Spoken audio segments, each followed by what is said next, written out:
जंगल आश्चर्य से भरा है, इसलिए आप सभी चीजों के लिए तैयार रहे जब आप इस जगह पर जा रहे हैं। उदाहरण के लिए एक ऐतिहासिक बहुत बड़ा सांप जिसकी प्रजाति विलुप्त हो रही है, एक रहस्यमयी प्राइमेट्स और यहाँ तक कि व्हेल। ये है स्मार्ट पिज़्ज़ा और इस एपिसोड में आप देखेंगे आश्चर्यजनक और अजीबोगरीब जीव जो जंगल में पाए गए। तो चलिए चलते हैं। एक नया प्राइमेट प्रजाति जो तस्वीर आप देख पा रहे हैं वो न्यूजीलैंड का है। लोगों ने कैमरे में कैद किए 2 पुराने कबीले के इंसानों को। एक शोधकर्ता और नए प्रजाति के प्राइमेट्स को कैमरे में कैद किया गया जो लोगों के लिए अनजान था। बाहर से ये बिल्कुल ही अजीब लगता है और बहुत दिलचस्प भी, और उसी के साथ साथ ये मन में कई सारे प्रश्न भी उठाता है कि आखिर क्यों ये प्राइमेट्स पहले नहीं देखे गए, शोधकर्ता वहां क्यों नहीं गए और इनके व्यवहार को अध्ययन क्यों नहीं किया गया। सबसे पहले ये जनजाति क्या है और वानरों से इनका क्या संबंध है। कुल मिलाकर तस्वीर आपको आश्चर्यचकित कर देगा कि ये असली है या नकली। आप कमेंट में बताइए। और निश्चित रूप से ये कोई दिखावा या नकली नहीं है और ये कहानी उससे ली गई तस्वीर है जिसमें एक विशाल व्हेल दिख रहा है जो अमेज़न के जंगल में है। वैज्ञानिकों ने लगभग 11 मीटर लंबा इस जानवर का मृत शरीर पाया जो कि लगभग 50 फीट दूर था अपने पारंपरिक निवास से। एक कुबड़ वाली व्हेल इतनी दूर कैसे आ सकती है और ये लहरों से वहां तक आया है, ऐसा बिल्कुल नहीं लगता। फिर भी हमारे हिसाब से इसका कोई भी स्पष्टीकरण नहीं है। उच्च ज्वार ही वैज्ञानिकों का एकमात्र उत्तर है और हमें लगता है कि इस तट पर उच्च ज्वार आया होता तो स्थानियों को इसके बारे में जरूर पता होता। और व्हेल के साथ साथ इसके आसपास अन्य मछलियां भी पाई गई है, पर मुझे कुछ नहीं दिखा। और अगला मामला भी कम रहस्यमय नहीं है और इसका सबूत ये भयानक तस्वीर है। ये तस्वीर किसी प्राइमेट का है या फिर किसी इंसान की। ऐसा कहा जाता है कि ये तस्वीर 1930 के दशक में ली गई थी, लेकिन उस समय लोग इसे सार्वजनिक करने से डरते थे। आज कुछ ऐसे भी लोग हैं जो पुराने दस्तावेजों को खंगालना पसंद करते हैं और उनमें से एक को ये अजीब मामला मिला। उन्होंने इसे सुलझाना शुरू किया और वैज्ञानिकों को भी चकित कर दिया। कुछ कहते हैं कि ये तस्वीर नकली है, लेकिन किसी कारण से पहले किसी ने ऐसा कभी नहीं कहा। दूसरी ओर लोगों को यकीन है कि वो कोई नए प्राइमेट प्रजाति का सामना कर रहे हैं जिसे वैज्ञानिकों ने मनुष्य के साथ जोड़ा, लेकिन कई गलतियां की जिसके कारण इन जानवरों को खत्म करने का निर्णय लिया गया। ये भयावह लगता है। आप क्या सोचते हैं? कमेंट में बताइए। मैंड्रिल, जब से मैं प्राइमेट्स की बात कर रहा हूँ तो मुझे बताना चाहिए 100% असली बंदरों के बारे में, और ठीक होगा कि इनका सामना किसी को ना करना पड़े। वो बहुत ही सुंदर, रंगीन और बड़ा, पर आखिर हम ऐसा क्यों चाहते हैं कि इनका सामना ना करना पड़े? उसका कारण इनकी मानसिकता है, क्योंकि जब ये आक्रामक होते हैं तो तेंदुए भी इनसे डरते हैं। तो चलिए शुरू करते हैं। मैंड्रिल्स या कहे तो मैंड्रिल्स फिनिक्स जो पूर्वी अफ्रीका के भूमध्य रेखी जंगलों में रहते हैं, वो शायद ही किसी दूसरे वानरों से मिलते हैं जब तक कि प्रजनन की बात ना हो। लेकिन ये मैंड्रिल्स फिनिक्स को बुद्धिमान नहीं बनाता है। आप जानते हैं जब कोई प्राणी लंबे समय तक अकेला रहता है तो माना जाता है कि आसपास का बेहतर आकलन करता है। खैर ये बकवास है जहाँ तक कि जब प्राइमेट्स की बात हो रही है। रंगों के लिए लड़ाई और उंगली के आकार के दांतों वाला ये प्राइमेट्स अपनी उपस्थिति मात्र से ही डर पैदा करता है और दुश्मनों को दूर भगाता है। मैंड्रिल्स दुनिया के सबसे बड़े अमानवीय प्राइमेट्स माने जाते हैं और इस पे कोई बहस नहीं करेगा, खासकर जब इनका मुंह खुलता हुआ देखेगा और उनका आकार देखेगा। अपने उग्र स्वभाव के अलावा ये दुर्लभ जंगल राक्षस क्षेत्री भी है और ये कभी भी दूसरे जानवर को अपने क्षेत्र में आने से रोकता है। और मैंड्रिल्स कभी अकेले नहीं चलते, इसलिए इनका समूह होता है जो लगभग 20 से 30 प्राइमेट्स का होता है। जब ये अपनी संपत्ति पर बिन बुलाए मेहमान को देखता है तो वो उनका बुरा वक्त होगा। और भी आश्चर्यचकित होना चाहते हैं और ये प्राणी विरोधियों से सामना करने के लिए एक साथ 100 भी इकट्ठा हो सकते हैं, तब इन्हें कोई नहीं रोक पाएगा, खास तौर पर जब इन्हें कोई चीज पसंद नहीं आएगा।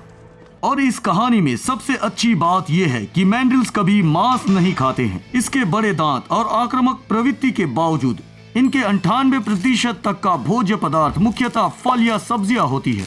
इस जंगली जीव का भोजन फल, पत्ते, तने और वनस्पतियों पर आधारित है। Glass frocks.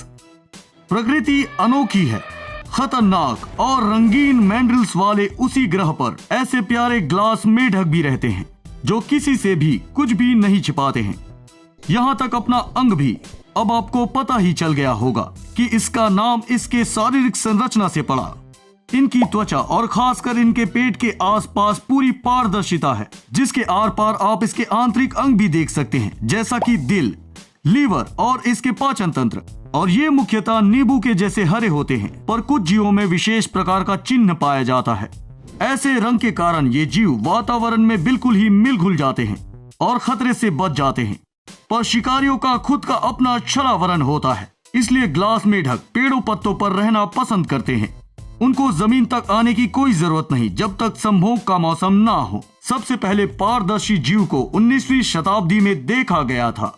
इसके अनोखे रंग के कारण इसकी अद्वितीय उपस्थिति ने वैज्ञानिकों का ध्यान तुरंत आकर्षित किया, जिसके बाद कई मेढकों की खोज की गई। शोधकर्ता ने इनका व्यवहार और इनका संरचना देखा और वो रहस्य जानने की कोशिश की जिसके कारण ये पारदर्शी दिखते हैं। और इसके लिए कई सिद्धांत हैं। कुछ मानते हैं कि ये प्रकृति माँ की देन है छुपने के लिए, और कुछ का मानना है कि प्रकृति का इससे कोई लेना देना नहीं और ये सब इसके अंदर का तापमान के कारण होता है। अगले शताब्दी में कुछ ऐसा हुआ कि लोग रिकॉर्ड स्थापित करने में कामयाब रहे और अध्ययन से पता चला कि ये एक अनुकूलन का व्यवहार है जो इसे प्रकृति में घुलने में मदद करता है ताकि शिकार से वो बच सके। पर तापमान नियंत्रण भी यहाँ अपना स्थान रखता है।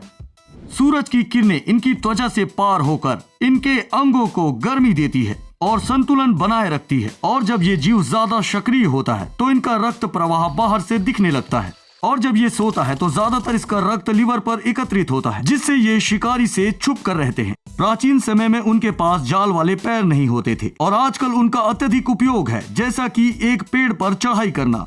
कौन जानता है कि आने वाले समय में ग्लास फ्रॉग अपनी दूसरी अनोखी कला दिखाएगा इस वातावरण में छुप जाने की। ओकापी, क्या आपको लगता है यूनिकॉर्न सच में होते हैं? मेरे हिसाब से ज्यादा इमेजिन करने वाले लोग ये सच में मानते हैं। हालांकि संयमवादी लोग ये जरूर मानेंगे कि ये सच में बिल्कुल नहीं होते हैं। अगर आप उन संयमवादी में से एक है तो यहाँ एक खंडन है। ये है एक ओकापी, शुद्ध नस्ल का नहीं लेकिन अफ्रीकी यूनिकॉर्न।